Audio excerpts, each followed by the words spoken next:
presented by RipTheWarriors.com. My name is Eddie Law. That's where Kirby should be joining us here pretty soon. And we might have a guest on tonight, maybe a couple guests. So let's shoot the shit. All right.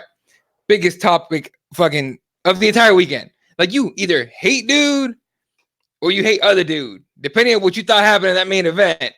Yair Rodriguez pokes the fucking eyeball on Jeremy Stephens 15 seconds in. That's it. Fight's over.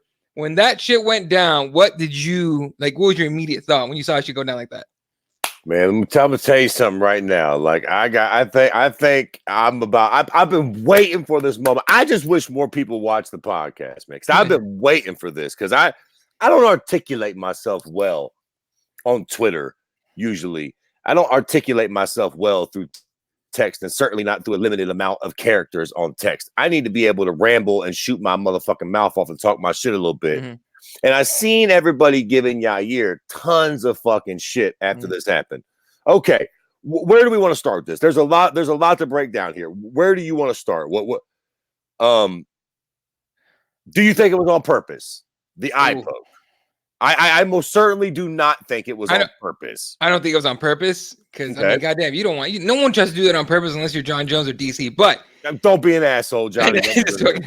Anyway, regardless, but no, I don't think it was on purpose. Okay, so we got that out of the way. We don't think it was on purpose. We don't think that Jeremy Stephens was lying.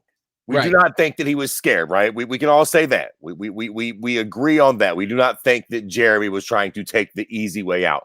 Before I start taking up for Yair and the Mexican fans, let me get all this shit out the way so that everybody understands that we're on the same. I do not think that he was lying or that he is fucking scared in any remote way, shape, or form. Now, let's get to the fucking elephant in the room, right? Mm-hmm. Everybody's pissing all over Yair and all over the Mexican crowd. The shit hits the fan. The fight gets stopped 15 seconds into the fight. They have to call the whole fucking fight. Jeremy Stephens gets poked in the eye. Understandable. From that point, Yair throws a hissy fit. He starts freaking out. He starts cursing. He starts, throwing a bit of a temper tantrum. I get it. I fucking get it. Everybody going, Yair's just a fucking piece of shit. This is just fucking crazy. Listen, they just rebooked the fight, right? Mm-hmm. Where's it at? I didn't see where it was at. Where's it at? Boston.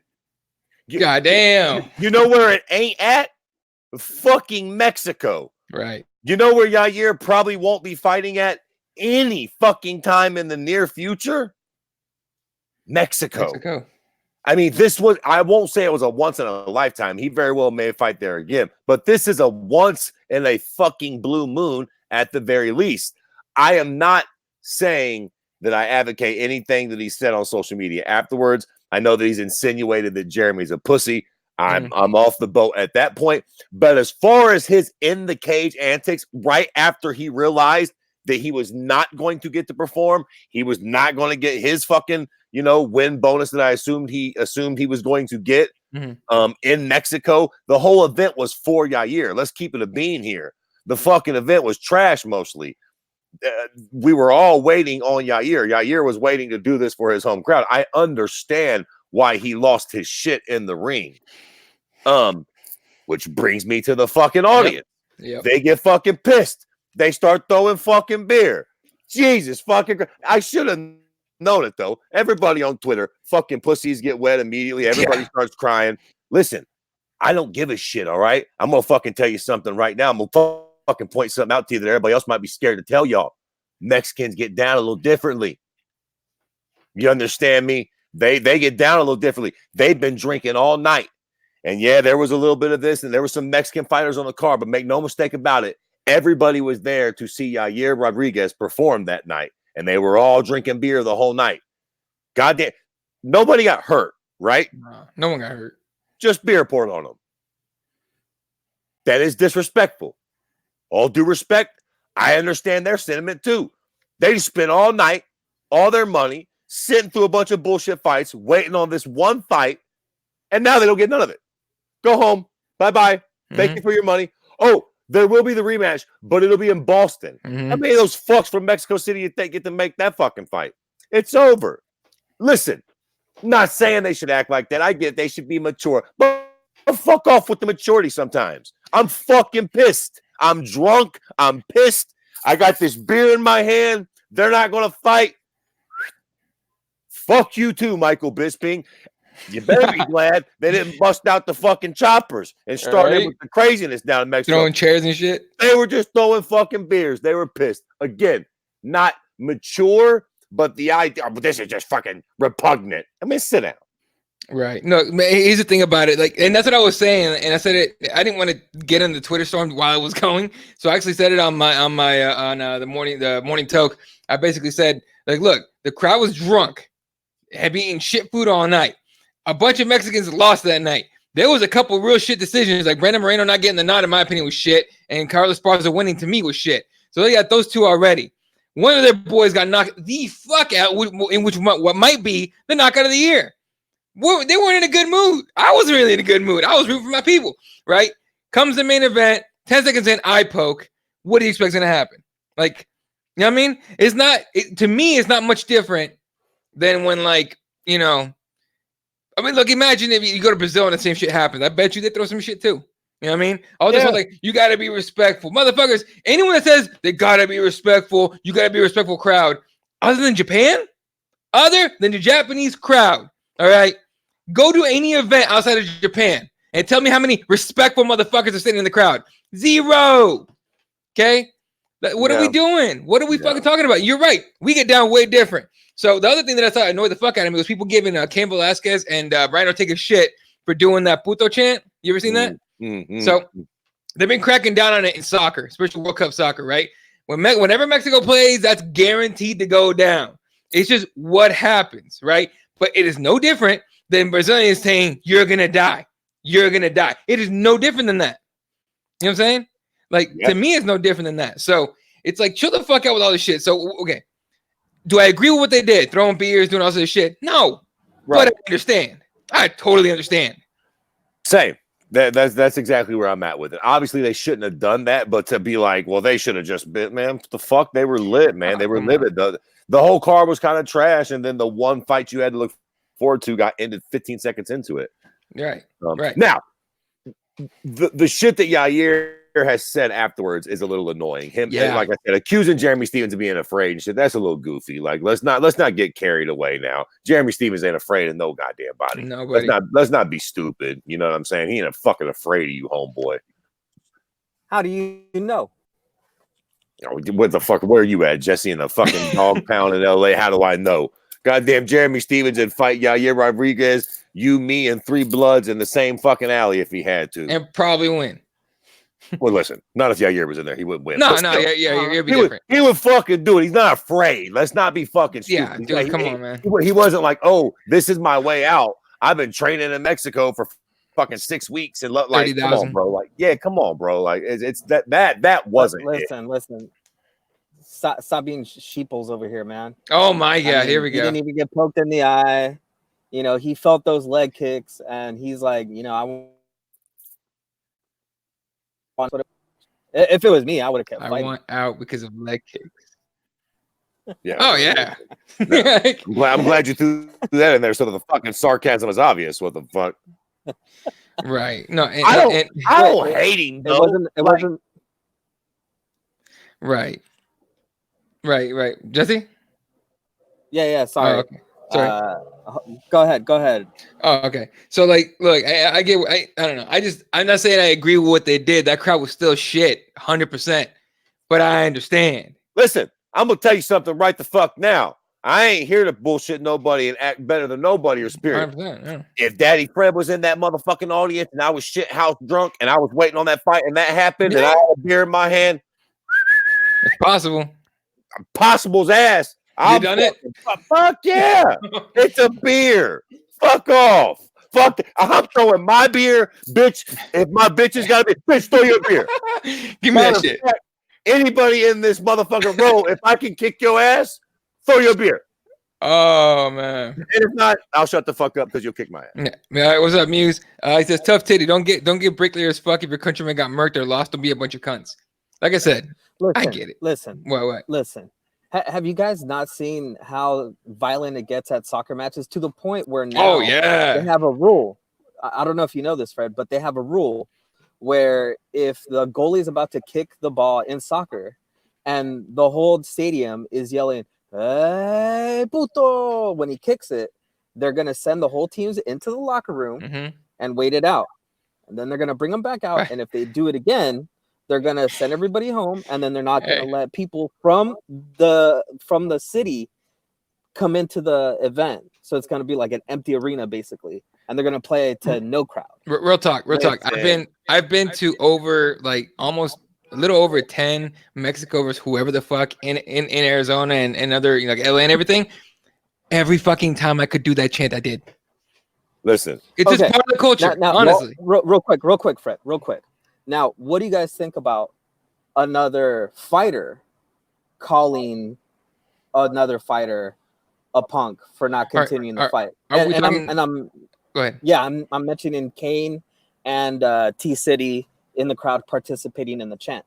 How do you guys feel about that? Oh, you're talking about Kane and Brian, right? Yeah. Okay. I'll start up. Me personally, okay. But okay, so like again, you're gonna die. You're gonna die. Not a fucking peep from anybody. No one gets their fucking, you know, panties in a bunch over that. But that, like, you know what I'm saying? Like, it's to me, it's the same thing. It's the same thing. You're gonna die, but no one says shit. Come on now. Fred, as a token white guy here, I don't give a fuck. Do I agree with them? No. But like, do I look at them differently because they called him a pussy or whatever, or, you know? No, I don't know. No, whatever. Look, man, maybe that's their opinion. Maybe, look, you can have the opinion, especially if you're a fighter. And I think this is where Yair Rodriguez was coming from with the Frankie Edgar thing. I know it's not fair. Listen, could Jeremy Stevens have lied and been like, yeah, I'm good. I can't really open. I can see. I'm fine. And that fight have went on? Maybe. Would he have been lying and put himself at a massive disadvantage and probably got kicked in his fucking face and knocked out? Probably. So is the smart thing to do be honest and be like, yo, my shit's blurry. Sorry, but fuck you. Fuck everybody in here. I'm not fighting. Yes, you're right. It is the smart thing to do. But is there a weird sort of warrior fight culture amongst other fighters where they're like, yo, who hasn't been able to not see out of one eye?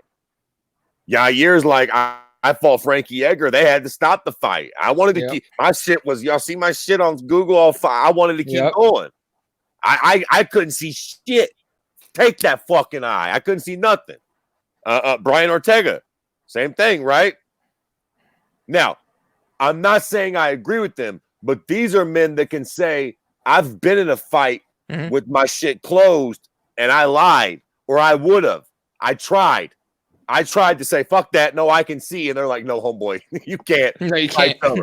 But I'm not saying I agree with them, but these are just people that live in a different world. Not that they're right, but like they own some different shit. Like, fuck, we've all been in that cage. We've all been in there. Lots of folks have been poked in the eye and told that lie before with their shit still blurry. And I am in no way insinuating that Jeremy Stevens did that. He's a fucking dog. I think that he just couldn't see shit. And that's why I think if it was a little blurry, he would have done that. I'm just saying, I think this is where they're coming from. Look, and you were talking about, was it the smart thing to do? Jeremy Stevens was riding a two fight losing streak. Yeah, it was smart to not go in there and get head kicked, knocked out by Yair. Jesse, what were you saying?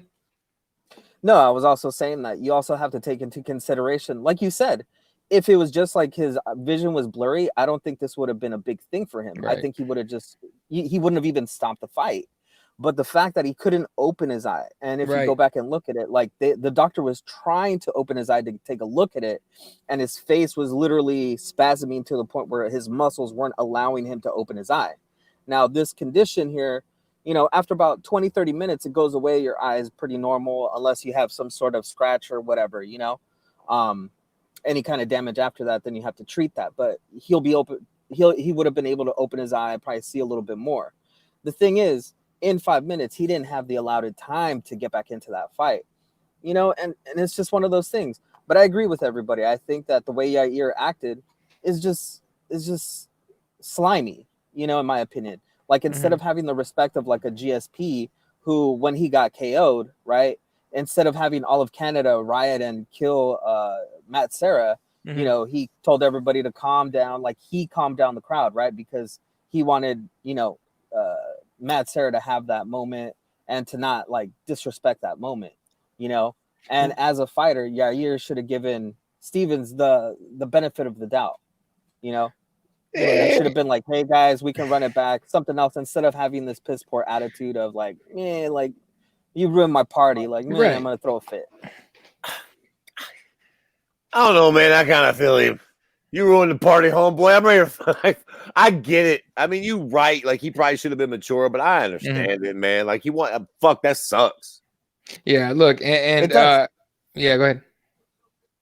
No, it does. But there are ways that he could use, like, you know, the time on the microphone instead of, you know, acting like, you know, a spoiled child, especially with like that video of him with Bisping, you know, Bisping trying to like, you know, like talk to him like, hey man, relax. And he's like, you know, kind of like, what's he gonna do? He's gonna fight Bisping right there? Like, come on, man. But look, I listen, I get it. But put yourself in the shoes, man. I get it. Right. But like, people, it's easy for people on Twitter to be like, you shouldn't act like that. You should just y'all weren't there. This wasn't y'all's event. This wasn't the biggest fucking moment of your fucking life. This wasn't the moment where if you have a big performance here, it could literally you know what I mean? What the fuck are you gonna fuck around and slid into the title? Let me put this into context real quick, okay? All right. Put yourself in Yair's shoes real quick. And I know a lot of people aren't happy about how he acted and everything, but understand they trained for weeks to kill each other. There's pent up testosterone and nerves and, you know, anxiety and all that. Put on top of it, this was in his home country. This was like supposed to be his coming out party, his big like time for me to make a run at the title party. Dude, when he walked to the cage, he hugged somebody in the crowd. The entire fucking crowd was hyped. I don't know if anyone that was in the house for UFC Anaheim when Nate Diaz came out and got that kind of pop. That's the kind of pop that Yair got when he walked out. Okay, so walks down to the cage. His mom and his dad like came to the cage to him. His mom blessed him right there. His dad did the same thing, hugs and kisses. Let's go do this shit. All right. This was his moment. His aunt that has, I think she has cancer, I think is what they were saying.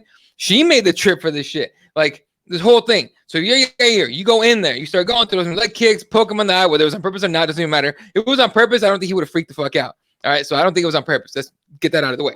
But, and as me and Fred said earlier, but you poked him in the eye. If you truly believe that Jeremy Stevens bitched out, you're Yair, and you believe that dude was like, just took the out, of course you're going to act like that, right? Is it mature? No. But imagine, put that whole thing together. Sorry, put that whole thing together, the whole circumstance. You're a fighter, busting your ass, you ready for a fucking fight, and it doesn't happen. I get the explosion of emotion. I get it. Listen, Fred, and I know you're going to chime in real quick. I understand that. But also, all those things that you just said, Eddie, are the reasons why you don't act that way publicly. Right. In the back, sure, you go into the back, you cry, you jump into the shower, you cry, you throw some chairs, you know, you probably have like some chick right there, you smack her around. Whatever you want to do, like outside of the public view, that's on you. But when you're in front of a crowd, like you said, you've got your mom, you got your family, you've got lots of people that are there to see you have your moment. Your moment may have been ruined, but you also shine in that moment and you show like the quality of person that you are. But given the fact that he acted this way, it shows the type of person he is. Man, what did he even really do, guys? All he did was low-key throw a temper tantrum for like 45 seconds, right? Like, but that's what I'm saying, though. What the fuck? Why he was throw pissed? A temper tantrum? Because he was pissed, bro. This is a once-in-a-lifetime opportunity. The motherfucker ain't allowed to blow his cork for like a minute. Y'all act like he tried to attack Jeremy or he smacked Mike. Damn, he tripped for like 15 seconds on Mike because Mike snuck up on him and shit. Like, not just that. He jumped on the cage as well. Like, what is that? Is that like glorifying that he poked him? Glorified that instigating the crowd? Like, what was he doing there? You know what I'm saying? Like, freaking out, man. Yeah, he's pissed. Like, I mean, he's just like spazzing. He's not going to get to compete. Like, I don't know, bro. I get it. I don't think he was going, everybody, catch on fire, El Fuego. We riot. Yeah, I think he was just pissed, bro. Yeah, like, in that moment, like I said, the shit that's said on social media afterwards, calling Jeremy a coward, that I don't advocate. He's not a coward. Let's just stop all that. Him fucking tripping in that cage and losing his shit for a few minutes after this massive moment is taken away from him, I don't hold it against him. I'm sorry, I just don't. It ain't like he was like, he said some shit towards Jeremy Stevens. I don't agree with that, but it is what it is. That was about the fight. It ain't like he was like, fuck you, tear this bitch down. I fucking hate the UFC. All this is like, people are acting like he just started freaking out. What did he do, man? But it's not just that, though. It's also like the crowd is looking to him to see how they should react, right? We mad, motherfucker. Okay, but if he is respectful and he's calm and he's telling the crowd, like, don't throw stuff, don't be disrespectful to the guy because he got injured, like, accidents happen.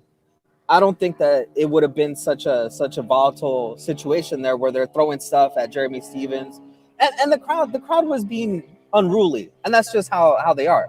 I don't know if you guys mentioned it already, but I think Carla Esparza also got stuff thrown at her.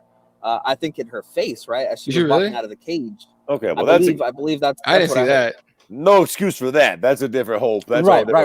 I just mean at the end of the night when something like this happens, I kind of get it. Like if you was at a high fucking stakes boxing match, if you was at a Floyd Mayweather boxing match, Floyd Pacquiao, right, in the Philippines, and in the first 15 seconds, Floyd misses and hits Pacquiao in the nuts, and the fight gets canceled.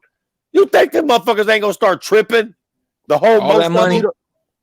But you don't think having a center point of calm at that moment is gonna like placate the crowd a little bit instead of like everybody? He didn't have that though. I mean, but losing it too. That's the point. That's the point, though. He should have the whereabouts of knowing that if the whole event is on him, he should also carry on him the shoulders of being the voice of reason in that moment. After you get into the back, fine. After you change and you have your interviews in the back, talk anything you want. He also confronted Jeremy in the morning in the lobby of the hotel and almost had a fight with him. Like this is too much in my opinion. Like he's too emotional over something, and he's putting so much on Jeremy, saying that he's the one that pushed out. Like he keeps telling him, you're the one that has to live with it. No, dude, like you're the one that's gonna have to live with this of the way you're acting. Right. But again, this is you're believing in his heart of hearts that this dude reached out. That's why he says that shit. Listen, ain't nobody got to live with nothing. They're gonna fight here in like 2.5 weeks in Boston. So I look, for all of me, I love it. I hate that they didn't fight that night. Nobody got hurt. And that was some real beef though. If they had started throwing like projectiles and like people were getting fucked up, if you know what I'm saying, if shit would have went ham, I wouldn't be so kind of loosey-goosey about it. They started throwing beers. It was a drunk crowd. The main event got canceled. Homeboy freaked out. I kind of get everything for the most part. The only thing I don't really vouch for is afterwards, you're calling, dude afraid and a pussy. I highly doubt that. Like that's kind of Look, I agree with you guys. I'm just saying that he should have the whereabouts of being better about this. You know what I'm saying? Like he knows he knows that he's the center of attention and he's a star. Just like Kane and T City, they should know that people are always watching them and people are gonna call them out. Especially because especially because people are saying that what they were screaming was homophobic, even though it wasn't. Listen. But here's the thing. Let me make a quick point on this. I completely disagree with you. And do you know why? Because you're not Mexican?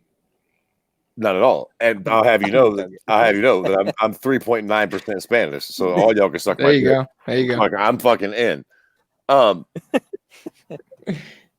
Is that enough to get thrown over the wall? Absolutely. I'm also 1% African, so y'all better stop fucking with me, Jack. I'm in. Someone did that 23andMe bullshit. I did. I'm in. So don't be playing with me. I'll pull a Mike Perry on y'all real fast. Oh shit! All right. No, listen. You gotta be yourself. You have to be authentic. If Yair is not George St. Pierre and he's not going to be able to do that, and he's the type of guy that runs on emotions like Nate Diaz or Jorge Masvidal, then goddamn it, let's so be it. He didn't say hurt nobody. I don't think he crossed no line. Is he emotional? Did he seem like an emotional kid? Yeah. Does Nate Diaz seem like an emotional kid? Yeah. That's why we like them. They're fucking emotional and don't give a fuck. Yeah, I'm not hating on him for it, man. Like I seen he was getting people were like, "Fucking, well, I can't stand." So Yair's a piece of shit. I get it. We should cut him. Him accusing dude of being afraid. I ain't vouching for that. But everything else, him tripping out the way he did and shit, man, it is what it is. Like he's an emotional cat, and it was a massive opportunity. All right, good. Can I catch him on some comments here? First of all, given surname, we appreciate it. Thanks for tuning in. You the shit. Hey now, I should screenshot that fucking shit. Yeah, right. All right. ELC says Yair threw a BS temper tantrum, although martial artists should have better control of themselves. I'm assuming that says end of story. Like, you're right. But again, emotional ass dude. So it happens. Laura says Yair is a twat waffle. He was never going to calm the crowd. That was easy out. I knew that was coming. I was going to tweet to her before that. Like I knew she was hating Yair.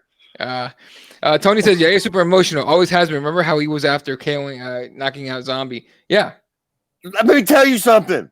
If I did that to the Zombie, I would still. Let me tell you something. If I did that, I'd be like BJ Penn at a bar in Hawaii now. Yeah. I'd be telling everybody, like, who wants to blow me? Y'all see this on my phone? You see what I did this one time? Boop. Yeah, exactly. Like, of course, man. Like, I don't know. Right. Then I don't hate him. I get it. Right. ELC says, isn't a big part of being a martial artist having control of yourself and not having temper tantrums? Right. But you're about to get in a cage. If you're not, you got in a cage, lock the door behind you with a dude that's been trained to kill you for fucking weeks too. There's emotions in it. It is. Listen, you're right. It is. But everybody ain't Bruce Lee.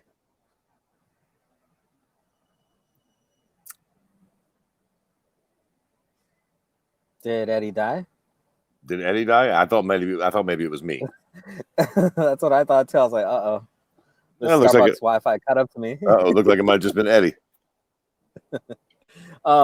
Look, going back to this, I agree with you, Fred. Everything you're saying is right. Like, being emotional is a part of this. It's a big part of this, right? That's why people invest themselves so much when they talk crap to back and forth, right? Like, there's a huge investment of themselves, the fighters, and then not being able to squash that in the cage the way they want to, just gives a feeling of dissatisfaction that just, it doesn't live up to what they wanted. But again, I mean, there's a difference between, being unsatisfied and unfulfilled and then just being a total, jackass about it. And, like you're saying, like going back and saying that somebody is just, was looking for an easy way out or didn't want to be in the fight and all that stuff. I mean, it's just right. It's just disrespectful. Keep in mind that we just had that Todd Duffy shit go down. Right. And the Czech Congo shit. And the Czech Congo thing. So it's not like Czech Congo lied like a motherfucker. And also, I don't even want to do that. I don't want to compare Jeremy to Czech line motherfucker. Todd and Jeremy probably really did get poked in their shit. So they did get poked in their shit. Yeah, Muse has everyone forgotten how he's still not out of Dana's crosses from his previous release for acting like a dick? Yair. No, I think that whole thing is behind him, especially because they wouldn't build a whole event behind somebody if they're still not in the good graces of good old Dana White. I mean, yeah. Yo, he says Fred said in his pubes at 23andMe, you're gonna get cloned now. Hey, listen, y'all would only be so fucking lucky for them to clone me. Oh man. Oh shit. Oh man. Kairos, hey, there you go. You're getting a compliment, dude. That's Fred. Because I'm not calling the dude in the middle by his name or any variation of it, but he's a motherfucker. There you go. That's Fred. That's Fred Kirby, ladies and gentlemen, at Kirby_MMA. Hit him up. I know. How old is he here? Maybe he's just young. How old is he? He's 26. Yeah. Oh yeah. He's a fucking young dude. So listen, you know what I was doing when I was fucking 26? Yeah. You can get arrested in fucking how many states do we got? 50. That's how many you can get arrested in. That's what I was doing when I was 26. All 50 states, they'll lock your ass up. Lotus says check poked in the nose Congo. I fucking watched that replay a million times. I couldn't see where that shit went in the eye. I really can't. You know, one thing I do got to give these fighters, they really do double down on shit. Check double down too afterwards. Like, he talking shit like you poked me in the eye. Bruh, we see the video. Nobody poked you nowhere near your eyeball. Stop it. And then although his defense was that like he couldn't poke him in the nose either, apparently, right? He was like, he's not supposed to enter any of my orifices or something like that. Like, he said hey, I read that too. He said orifices, and I, like a little fucking school kid, I giggled. I don't know why. It was so stupid.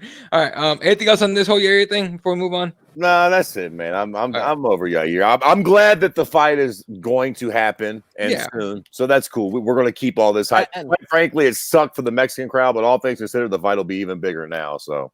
Oh yeah. And the thing is that, you know, if Dana White was really pissed at him and he was in his crossfits, they wouldn't have rebooked this fight so fast. You know, right? They would have been looking at fighting him, firing him. It would have been a different Dana White in the back. It wasn't that. So right. All right. So then, real quick, just go over these really fast. Steven Peterson might have gotten the knockout of the year right there. Martin Bravo throws a spinning back fist, misses, and Steven throws a piece of himself, lands it, drops dude like. He was out before he hit the ground. That shit was sick. Listen, I know I hate to be that type of hate motherfucker, but I'm gonna go ahead and spoil the part and tell y'all a little something. I don't know how many of y'all was watching that. I was watching that fight, and before that cute little spinning stunt, homeboy was getting his pell ass whooped on. Oh yeah, he was losing that fight, and then he pulled some bullshit. Now, congratulations to him. He timed that spinning shit perfectly, but he was not winning that fight up to that point.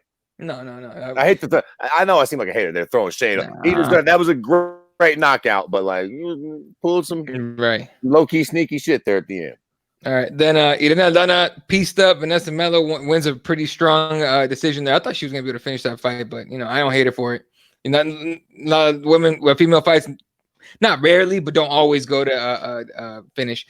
Brandon Moreno against Askar Askarov goes into a draw. Did you guys agree with that? Yeah. I thought Brandon did enough, man.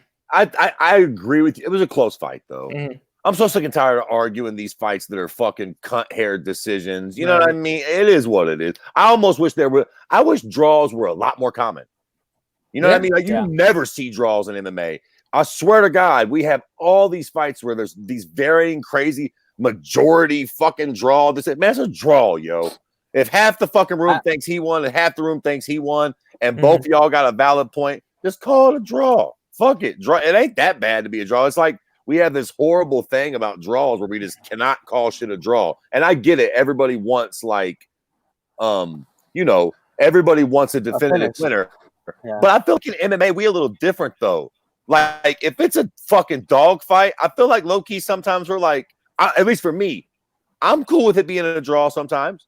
I'm cool with that. Like sometimes it's just a really great fight, and it's like, all right, bet that was a draw. It was a dog fight, and I'm even cool with them not fighting again.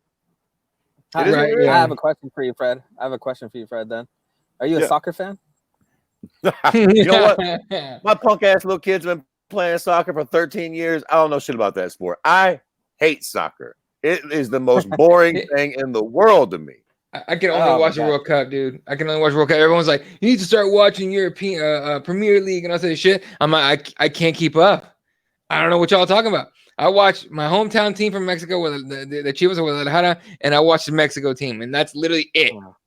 That's all I watch, man. But like, fan of soccer, not huge. I'm too American for it. I need action. The reason I ask is because of that. What? Because in soccer there is a lot of draws. There is a lot of 0-0, 1-1s, and and I agree with you. I think in MMA there should be more of those, because I think there was another one on this night that should have been a draw instead of a bad decision, in my opinion. But again, I think the scoring system needs to be changed, and we talk about this every couple months. How these judges just suck at what they're looking at. Let me ask y'all this: if you was a fighter would you rather have a draw or be on the losing end of a close decision? You understand? A draw, right? Like if it's one of those things where you're like, oh shit, it was so close, but I think I'd rather just have that draw. Like I'd rather that close, yeah. I'd rather them give draws out more frequently than like fucking it's a coin toss. Sorry, homeboy, you lost this one. It's an L on your record for all of eternity. Nah, man, call that shit a draw. If we both had our, you know what I mean? Like if the fight was that close, call that shit a draw, man. Yeah, real quick, I enjoyed the fuck out of this one. Shout out to Nick Diaz for coining the spinning shit phrase.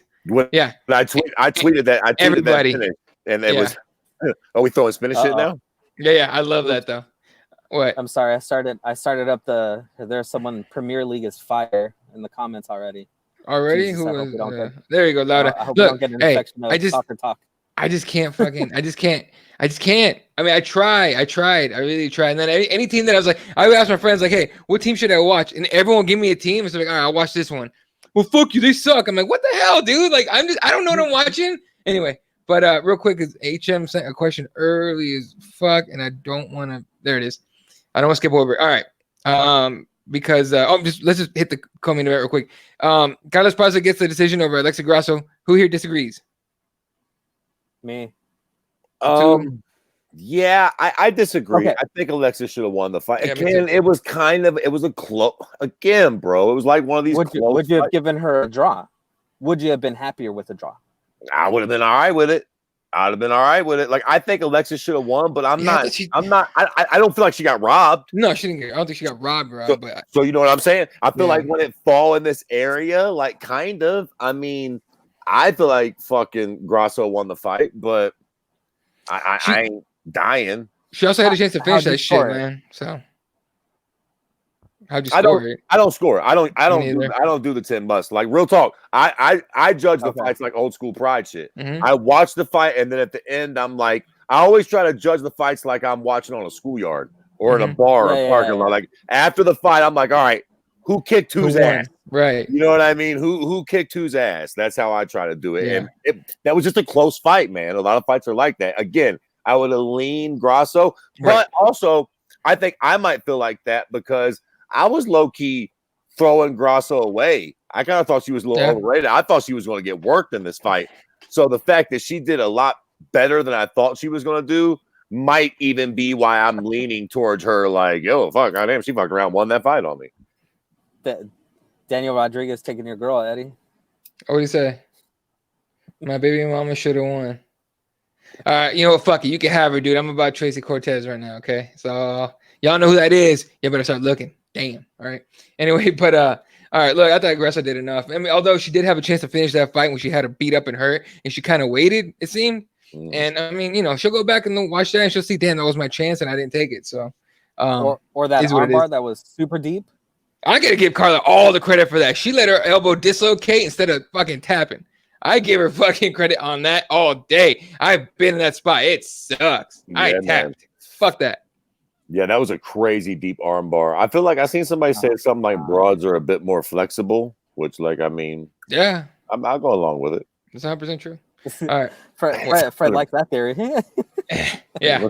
All right. Let's talk about this. This question came early as shit. I didn't want to skip over it. HMSG sends this question. It says the BMF belt was made by UFC so that McGregor can challenge the winner and therefore fight for a belt on his return instead of just fighting a contender fight. True or false?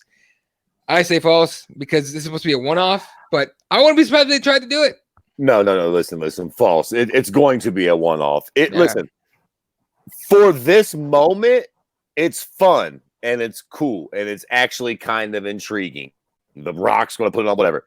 After this, it becomes extremely cheesy. If they try to actually carry this on and they bring the belt out, you become a Colby type character. For this moment, it's cool. This is, you know what I mean? Timing is everything in life. Right now, in this moment, this belt, the Rock, the whole most of it, I'm fucking sold, hook, line, and sinker. If they try to do it again, it's not the same thing. Fuck. Yeah, it's not the same thing. And I think all parties involved understand that. I think that's the only reason the UFC is really entertaining it is because they're like, okay, we'll do this with y'all now. But like, yeah, no, y'all, we're not creating a fucking bad motherfucker weight division, guys. Like that's not going to be a thing. Yeah, you can keep the belt and you can try to keep it going. But as far as the UFC promoting it in any way, this will be the last time the UFC mentions the bad motherfucker. Quite frankly, I'm surprised they're doing it. You understand? Right. Technically, the UFC is owned by Disney, if I'm not mistaken, right? Yep. Grand scheme of things. Is it ESPN's owned by Disney? Right. Disney's the parent company, which quite frankly, Disney owns 90% of TV right now. But so it's not really in their best interest to be promoting a bad motherfucker belt. They're going to give them this one, but they're not in the bad motherfucker business. Believe me. They didn't get the ESPN to start fucking going crazy with that kind of shit. Yeah, look, man, it's a one-off. It's a fun thing. I don't know. People keep hating on it, like, oh, fuck, we're going WWE. I'm sorry, we passed that brace a second. This shit sold to fucking Endeavor, whoever it was. Yo, listen, I'm getting on a rant here, but I seen a tweet earlier this morning that had said something about that, mentioning the bad motherfucker belt, and then it was like, is MMA a sport or is it entertainment? And I had, I looked through the tweets and everybody with their varying fucking opinions. A bunch of fucking douchebags. That's a fucking simple question and a simple fucking answer. It's fucking both. For Christ's sakes, it's both. It's the real WWF, man. That's why we love it. It is real fighting, but obviously all the drama and the talk is real too, and it matters. It's a part of it. It matters. That matters. All these little fucking things are intriguing. Just because they're not intriguing to you does not mean they're not intriguing to somebody else. Like, you might not care about Colby Covington's shtick one way or the other. The little fucking troll Henry, you might not even care about watching his fights. But there's a whole bunch of us that love to hate those pricks. These things matter. It's a marketing, man. And honestly, this BMF belt thing, because I forgot, someone down here said, shit, I need to find this motherfucker, but something about, well, if Conor fights the winner of it, and they're fighting, why not fight for the belt? There's no there's no title. It's not a real title. Like, at that point, it's just shit talk. If Conor comes in and let's say knocks out whoever has the BMF belt, he'll be like, nah, I'm the baddest motherfucker, but he ain't gonna get no belt. It's not a thing. It's a one-off. Listen, let me tell y'all something right now. Anyways, whoever, in my opinion at least, whoever wins that belt, I'm gonna tell y'all something. Conor ain't what it used to be. Right. Whoever, I'm gonna tell you, I'm gonna keep it funky with you. I'm gonna tell you what I think happens with that. If Masvidal wins, I think he pushes and gets the title shot at 170. That'd be cool. I think no matter if God forbid Colby wins, my dick's hard already. Yeah. Right? He wins that fight, and then he gets to fight his ex-best friend for the fucking. Are you fucking kidding me? I am amazing. All over that like white on rice.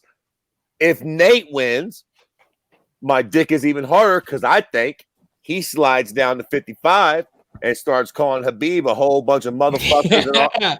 And I think he gets the title fight with Habib. And I tell you what, if Nate beats Jorge, I ain't hating on it.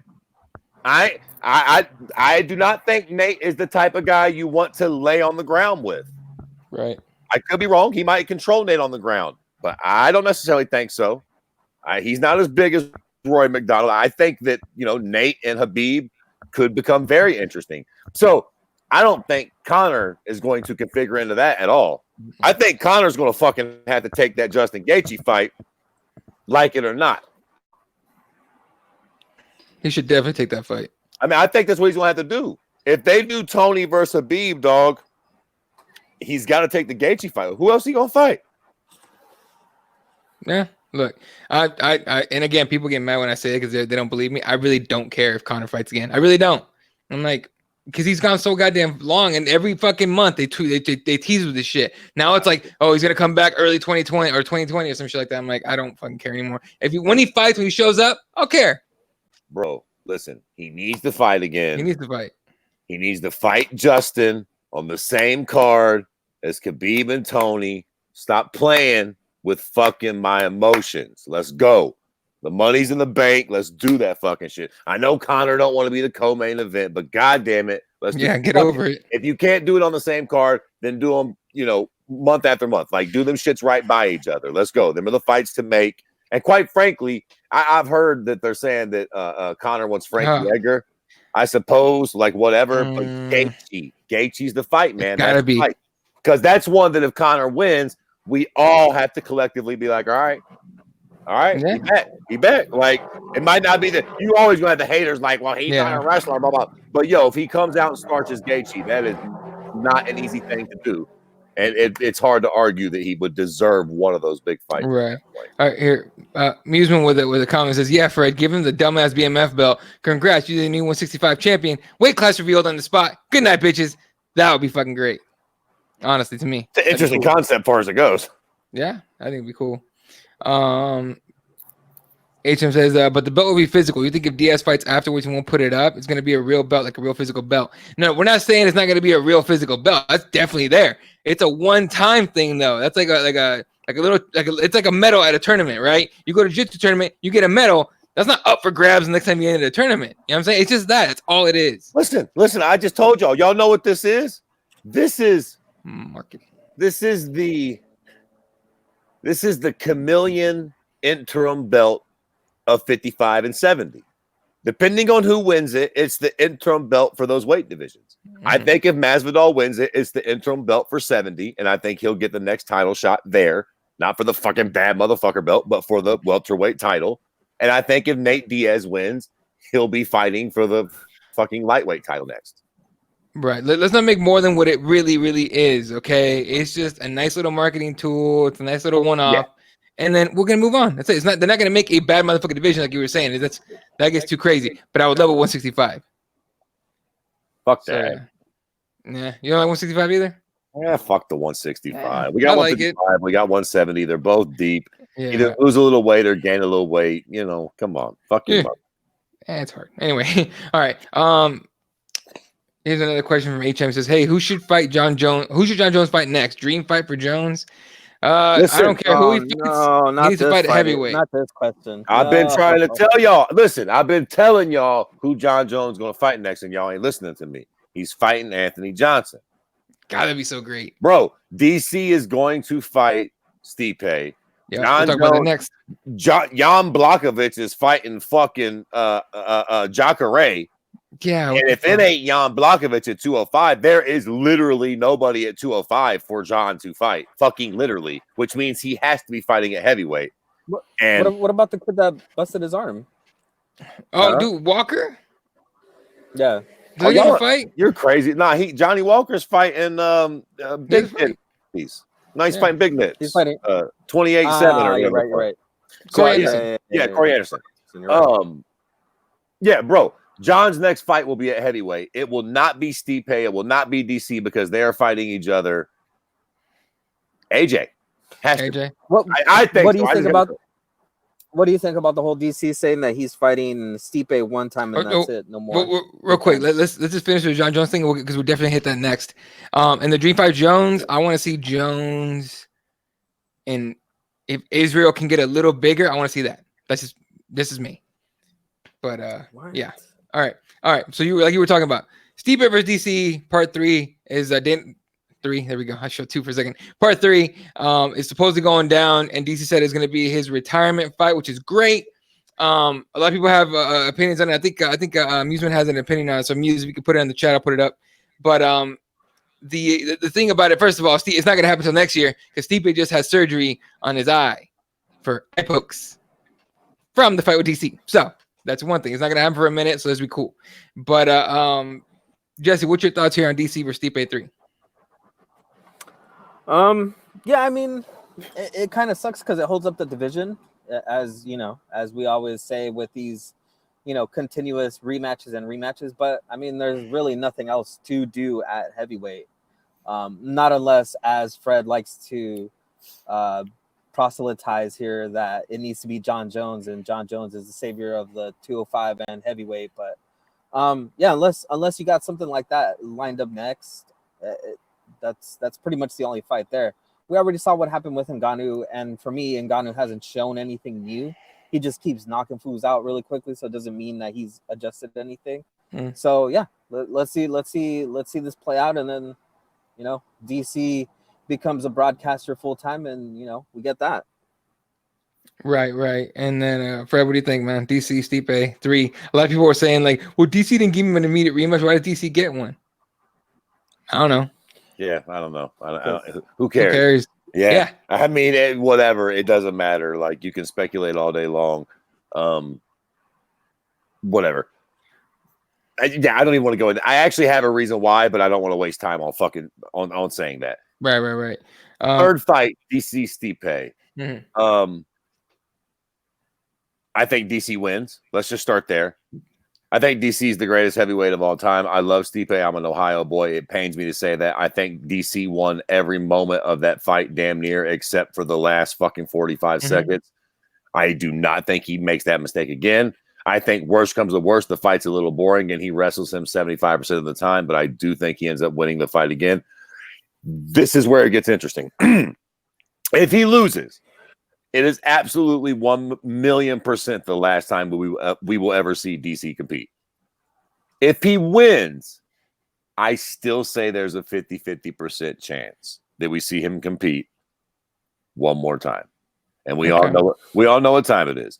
I still think that if Jon Jones does come to heavyweight and he does get a win and he somehow finds himself in the running for that belt and they can make that fight at heavyweight, I think DC will do it. I still think so. If he beats Stipe, I think that's the one fight that he'll, you know what I mean? On some Rocky shit, like that's the one. Like Stipe shouldn't have won.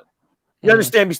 He gonna come back and more than likely beat the brakes off of Stipe and show us all that was low key. I don't want to say a fluke because that's fucking rude to Stipe. Stipe's still a bad motherfucker, but I think DC's the better fighter. I think he's going to come back and prove that. But he has never proven to be the better fighter than Jon Jones. Jon Jones is still the cloud that hangs over DC's head. If he wins, I think he would fight Jon Jones one last time. I'll put it like this, though. He's only got two. And it's Stipe and Jon or just Stipe. I mean, that is it. I don't think DC's fighting anybody else for sure, no matter what.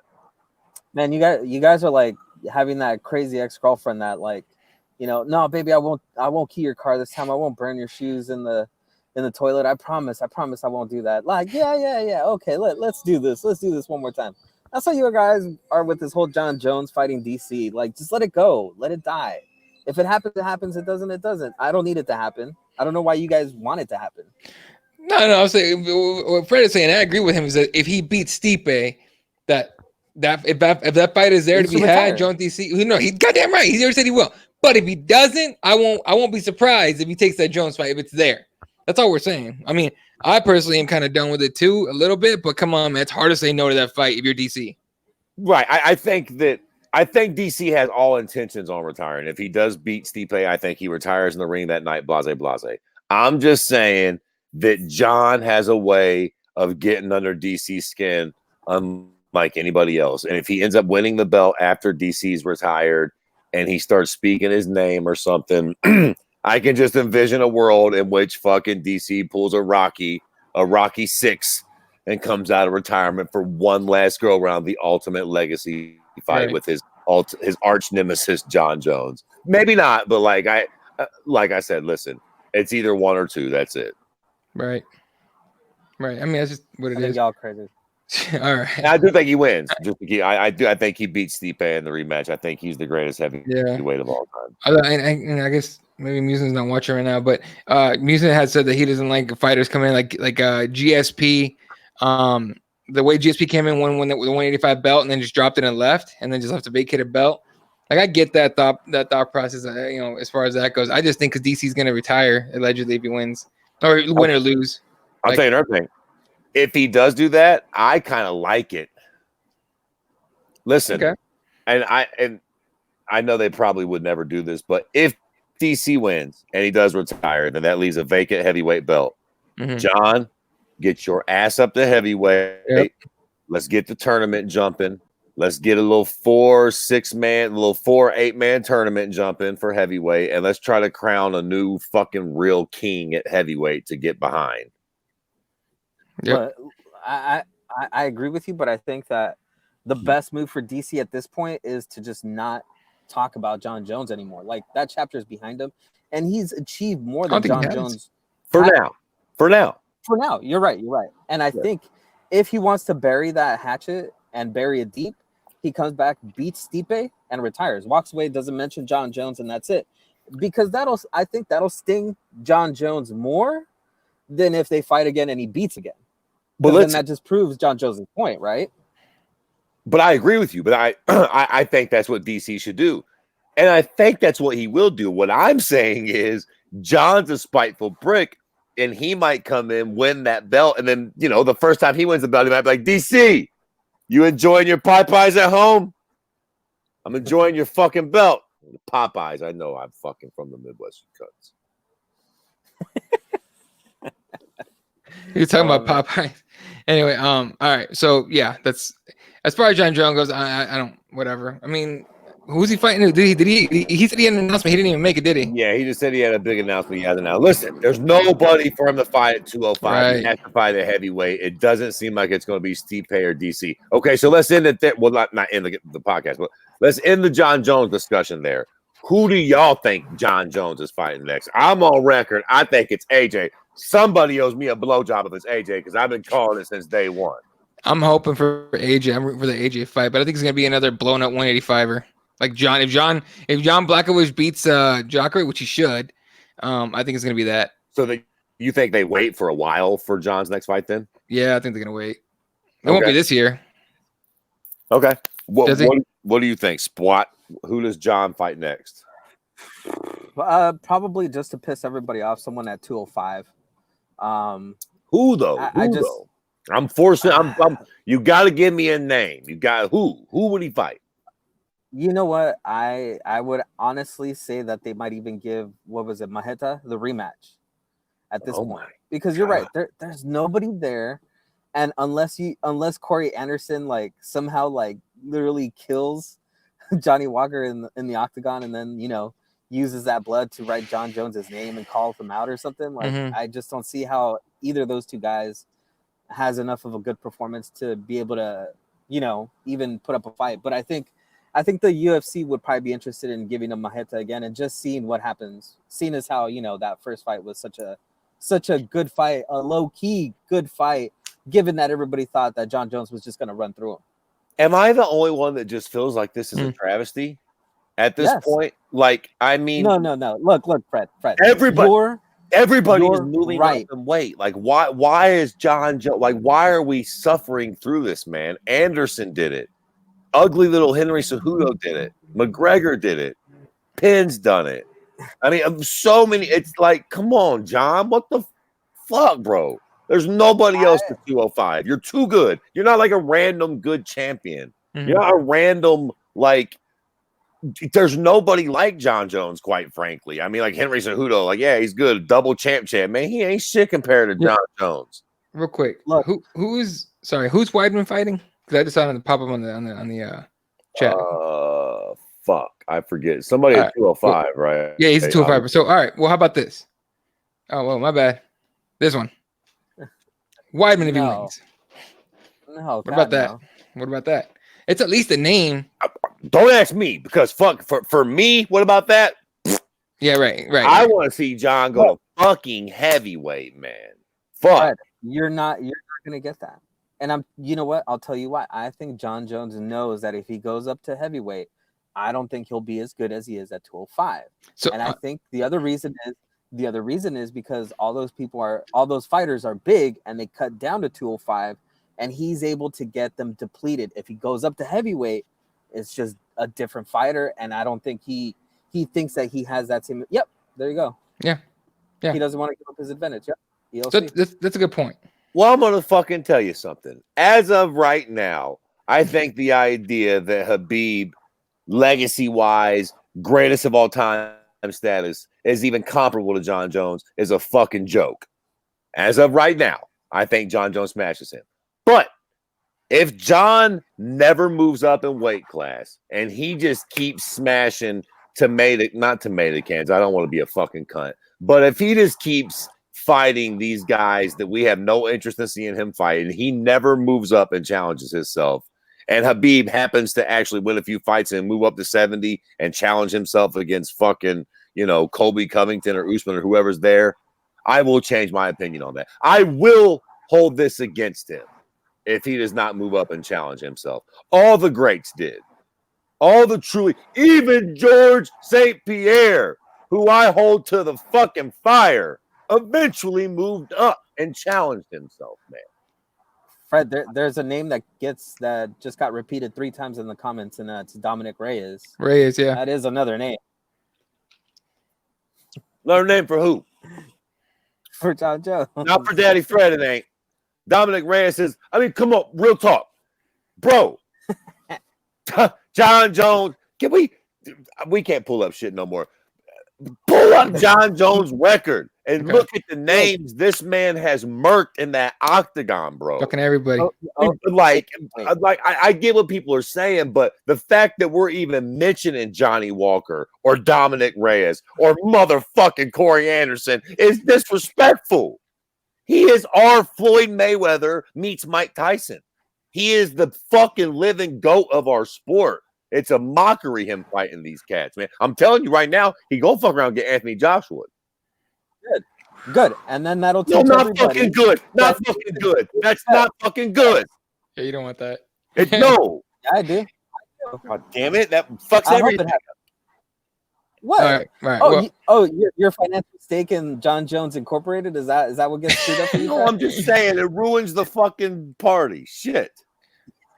All right, look, first of all, and Daniel just brought this shit up because Ryan Bader cross promotion fights and Scott Coker thinks he's the greatest of all time. First of all, UFC ain't gonna do that. Second of all, John Jones will fuck Ryan Bader up. Yeah, see, listen, all bullshit aside, all bullshit aside, and look, the fight would probably go a little different now, but I think all would ultimately still be the same. But listen, Ryan Bader has looked really good lately. And the fact that mention got all the same response from us, like, right, John would just smash him. That's what I mean. Mm-hmm. John's that good, dog. Like, guys who are really good, when you mention them, it's like, yeah, right. I don't want to see John waste. We ain't got to see John compete for a long time, man. He's been fucking up and he's been out of the cage. I don't want to see him fight Jan Blachowicz. I didn't want to see him fight Thiago. I mean, he's just too good. I want to see him fighting guys where when we go into the cage, we're like, holy shit, could this human being actually beat John Jones? Fuck yeah, he beat Bader. Yeah, he already beat him once. Smashed him. He submitted him. That's how you get a title shot. He treated Bader like a little BB, like a little tiny BB. Threw him down, just choked him right out. HMSG's comment there. Put that one up. With this last one? No. The one before that one. This one? That won't be fun. Yep. He's gonna end up losing to Jan Blachowicz. That would make sense, right? That's why. I mean, that's why he should not be fighting Jan Blachowicz. And listen, and that's the thing, Fred. That's the thing, Fred. See, this is what's going to end up happening. But see, that's also the problem, because if John Jones is the greatest of all time, he could continue on fighting for the next 20 years, and not a single person will be able to touch him. Yet, Maheta was able to take him deep into the rounds and hurt him, and gave him his toughest fight to date. Listen, That's a sad state of affairs for a guy that's as dominant as John Jones is to get beat up by Maheta Santos. Listen, that way. Listen to me, god damn it. Do you think that motherfucking Floyd Mayweather would fight whoever the fuck they whipped up for him? Like some just random name like that? Here's the thing, man. John Jones. Yeah. John great Jones. man. The one man to beat him. Yeah. Look, man. John Jones, over the last fucking 6, 7, 8 years of his career, has built up the goodwill that he should not have to take fights like that no more. He don't have to take those fights. When John fights somebody, a lot should be on the line. To the point where if he does lose, it's not that big a deal because he's fighting another mountain. He's too big to have to take those risks. Listen, here's the thing, right? Anybody can beat anybody. We all thought Luke Rockhold was going to beat Jan Blachowicz. Real talk. And he didn't. Like, you're right. Jan might beat John. But the fucked up thing is, he really ain't even earned the right to fight him. Like, if I'm John Jones, nah, bro, you ain't earned the right to fight me yet. I'm heading up to heavyweight. Like, they got to go find Goro or somebody for me, dog. Like, you got to... Who's he fighting? Jacare? At 85, Weidman's coming up. These are the guys that y'all are finding. Again, do y'all need to pull up my rap sheet and see who I've beaten? Like, if I'm John Jones, bruh, it's got to be heavyweight. Like, I understand kind of why he would. I don't know. I understand why he would want to stay at 205, but like that just kind of bugged the shit out of me, man. Like, he is cleaned out 205 2 times over. Daniel Rodriguez is just going crazy here. Eddie, did you see his last 3 the Rampage? The Rampage one and the one before that one? So can we let John beat up on Greg Hardy? John Jones probably wins that fight. John Jones whoops Greg Hardy in under 2 minutes. Y'all better stop playing with John. Rampage makes a comeback from what? The taco stand, bro? At the same time. At the same time. There you go. Bro, John would kick Rampage in his leg one good time. Down goes Rampage.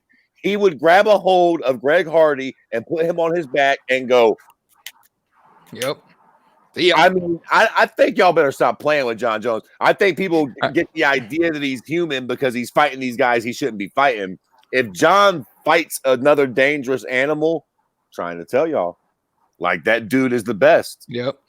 But you know what? I also think that John Jones is smart in that he's padding his record and he's gonna be able to break that single title defense. And I think that's what's gonna be more important to him at this point. And it sounds like that's what he cares about, right? He wants to rack up all those title defenses and be like, look, I'm the most dominant champion. I beat all these guys. I had my problems. I came back and I defended my title, blah, blah, blah, so many times.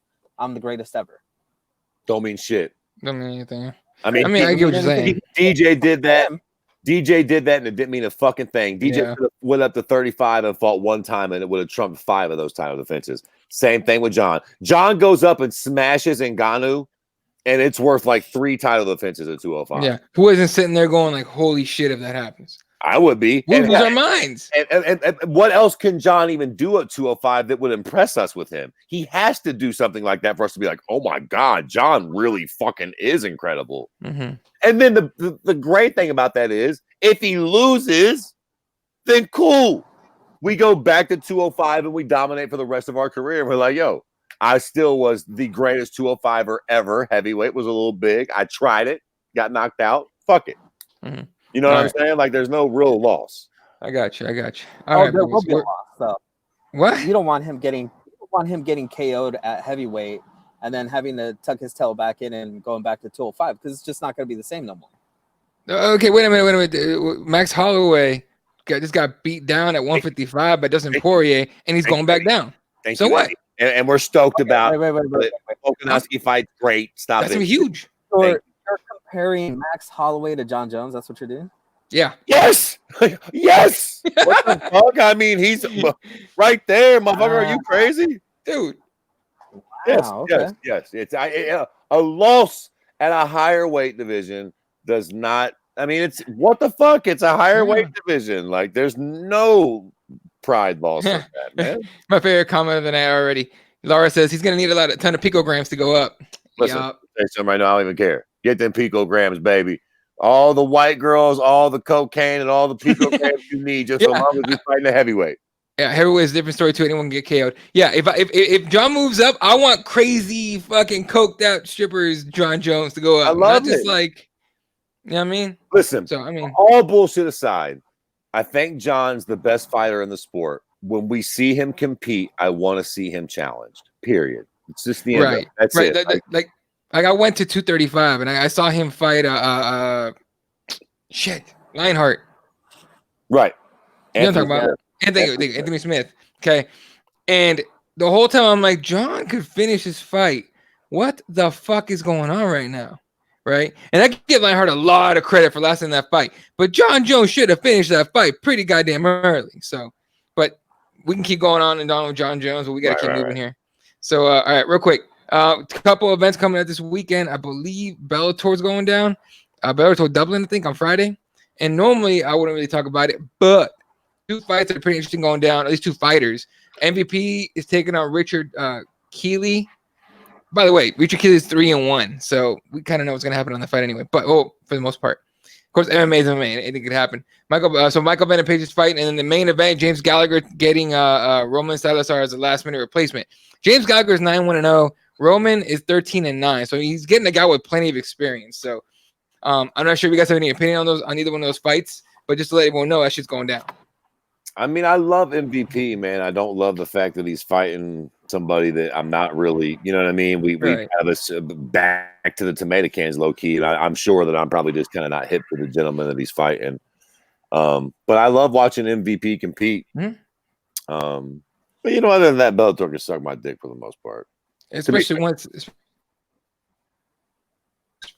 they have the tape delay and then they go to DAZN. I'm not trying to pay to watch Bellator. I'm sorry. I'm just not.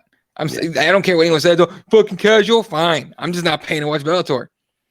Like I said, MVP's taking it at 3-0-1 or 3-1-0 guy. That's all I have to say. Let me tell you something. If you call me a casual, you're a casual.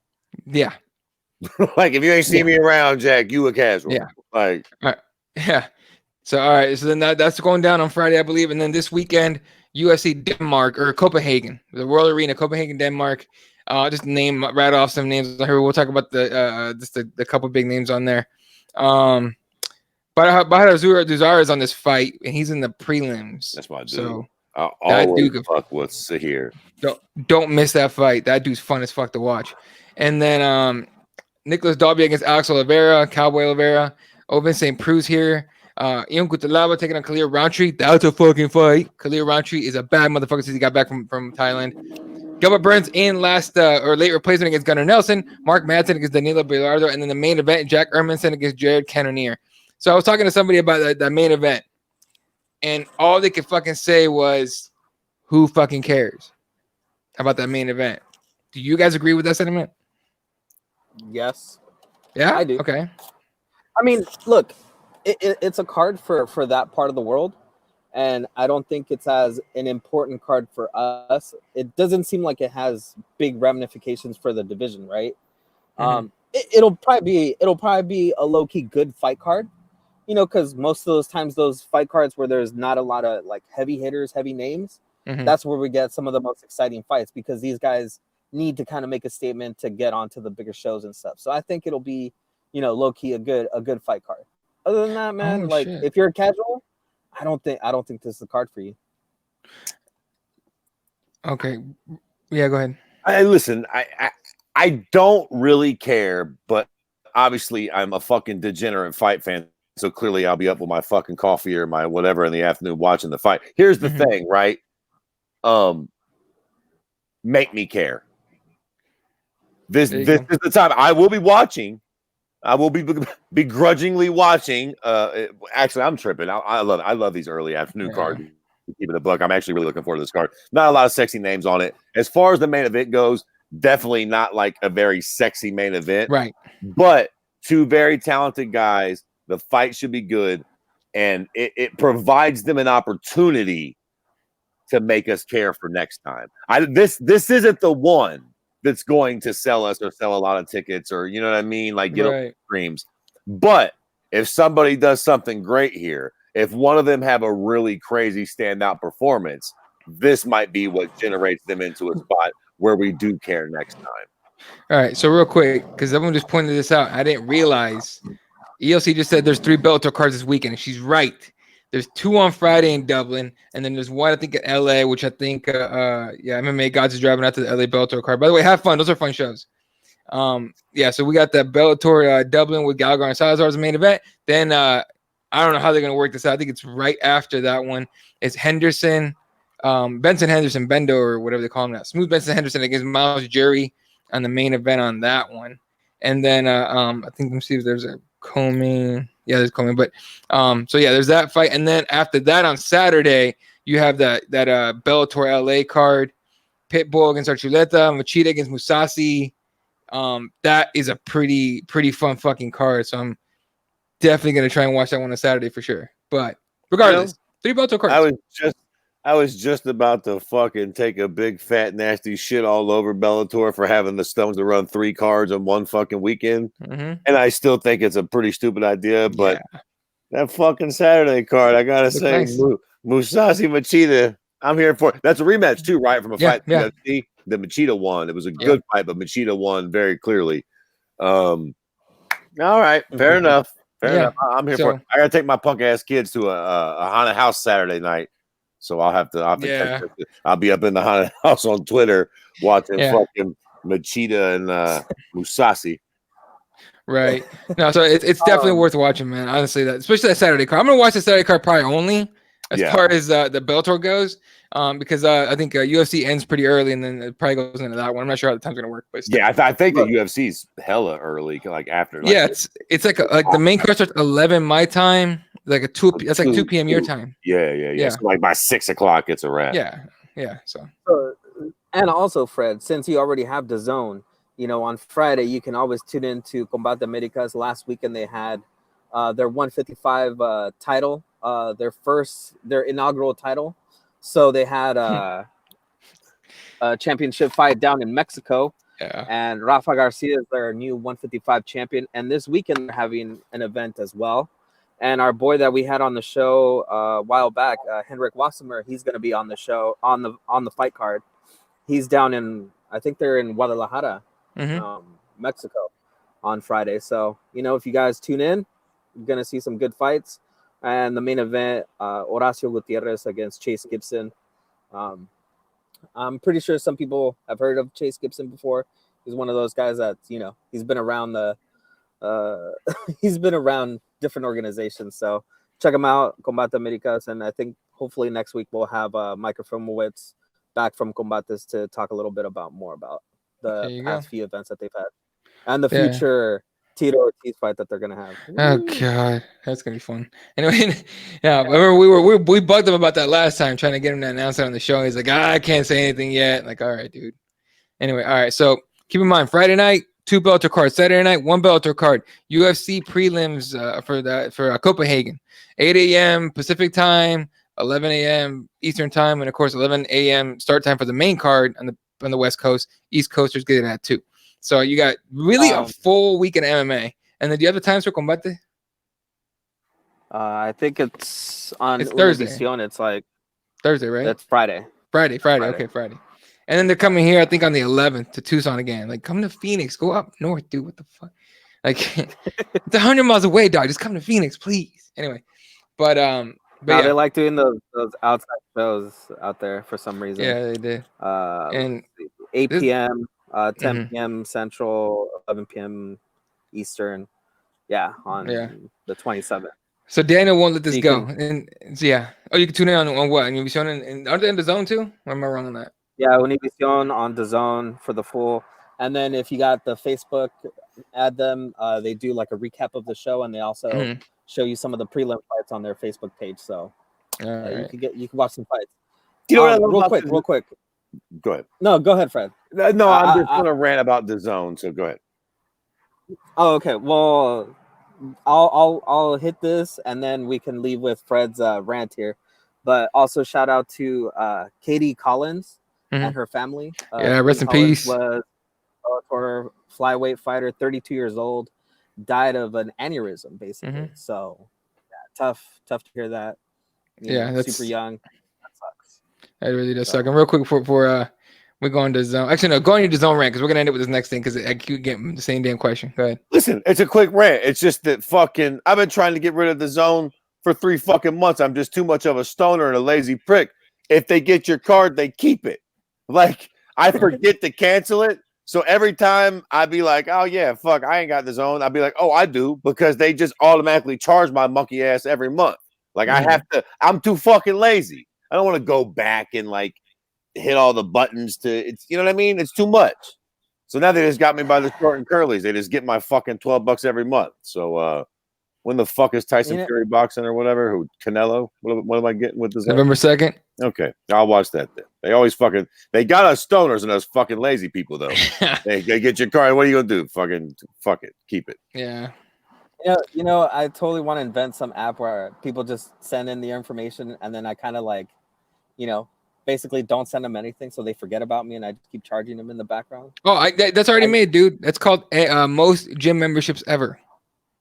Good point. That's what that is. All right.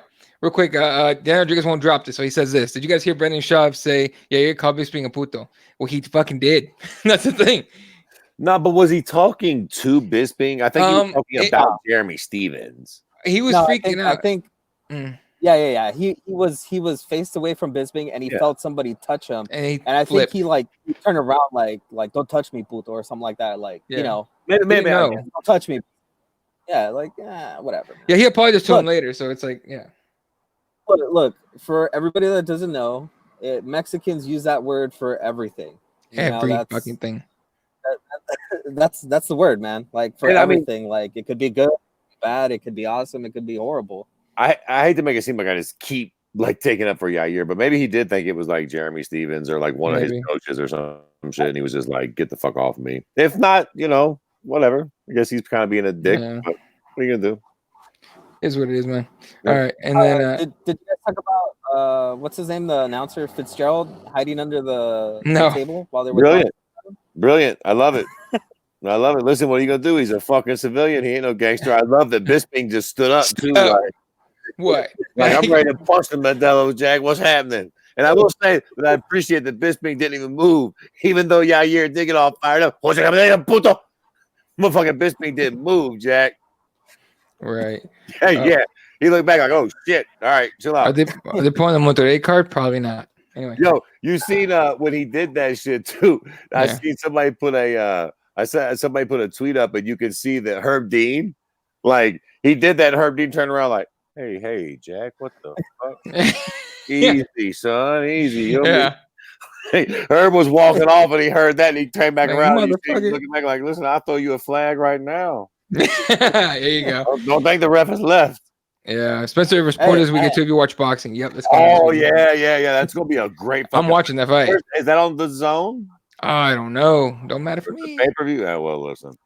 Okay, well, listen. Hit me up. You know what I mean? Like, anyway, and then, but here's a good point. Musman says, Sharp just heard puto and his ear shut up like a German Shepherd. Sharp just likes fucking bullshit to talk about in his little shit show. I can't watch it, like, because it's like mostly bullshit.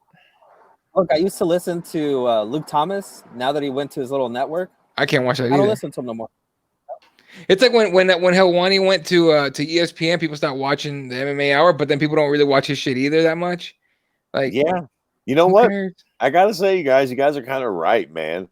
Like everything is kind of like I used to fuck with Luke Thomas heavy. I still watch his little morning combat shit, but it's not as fun as some of the other shows were. I've never been as big a fan of Ariel's since like I fucked with the MMA Hour now that it's like, and I know it's basically the same show, but I don't know. It rubs me the wrong way now. Yeah.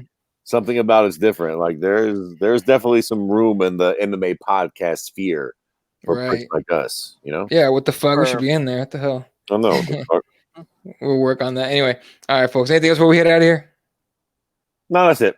Was it? We covered it. Cool. Hey, Fred. How much fighting was in the comments of your what's the greatest diss album or diss track? Yeah. Not a lot, man. Not a lot. I got not a lot. I got a lot more flack. I've been doing these little top 5 countdown things on different social media. I got a lot for top 5 most influential rappers. I put Drake at 5, and a lot of people are tripping on that. I bet they did trip on that. What the fuck? I mean, listen, man. There's literally not a more influential rapper in the game right now. He's been on top of the game for close to a fucking decade. Is there a way to me cancel this whole show for myself? Listen, I'm just telling you, the dude. Listen, understand the list.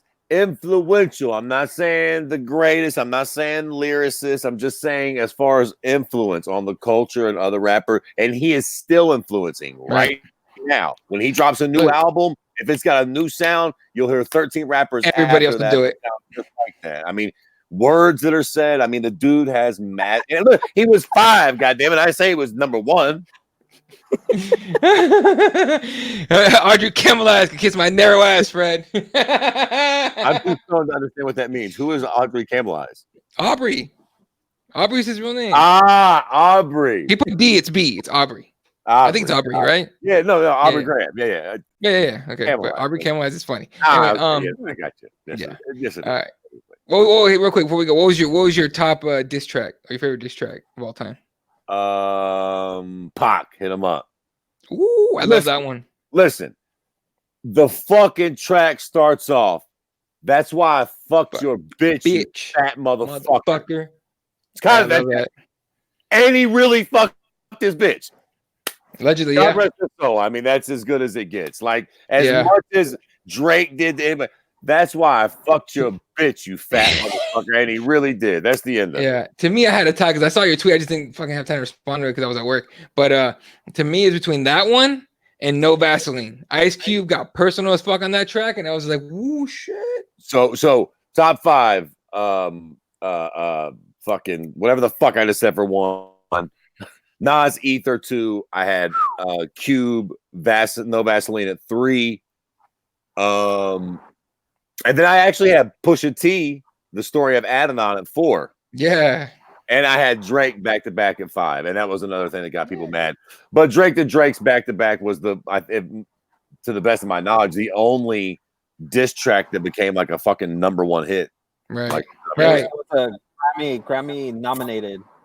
Yeah, as a diss track. Christ. So what are you gonna do? Anyway, all right, y'all. They owe Tupac a bunch of Grammys for that. If that shit got Grammy nominated, they owe Tupac a bunch just for that one track. That's why it's the greatest of all time, right? Because he couldn't get a Grammy. Again, the first line, it's like, there go the Grammy. yeah. And he carried on that song. Oh yeah. That was a hell of a diss track. Yeah. All right, folks. That's gonna do it for us, ladies and gentlemen. Shout out to HMSG for all the great questions in the comments. ELC, appreciate you tuning in. Daniel Rodriguez hanging out the whole night. MMA guys, have fun in LA, dude. Be careful. Drive safe, man. Amusement, thanks for tuning in. Tony was here, giving surname, hanging out. Appreciate your favorite show. That's the shit. Appreciate it. Who else we got? I think I saw Tevin here earlier. Laura Rivas was on here. Appreciate it. Trying to get all the names in, folks. Tevin was here. What's up, dude? And anyone that tuned in, everyone that always tunes in, listens to the show, we appreciate you guys. Are the reason we still do this shit. So, appreciate you guys sticking around with us. So, you guys can. Let me get the banners up on this thing. There we go. We're at KeyboardWarriorsMMA.com. You can follow Kirby at Kirby_MMA. Jesse's at SWAT1983, and I'm at Ela32 now. And then, of course, RepTheWarriors.com, SpicyPros.com. That's going to do it for us, ladies and gentlemen. You guys are the shit. We appreciate the fuck out of y'all. Good night, and good night, Wilshire.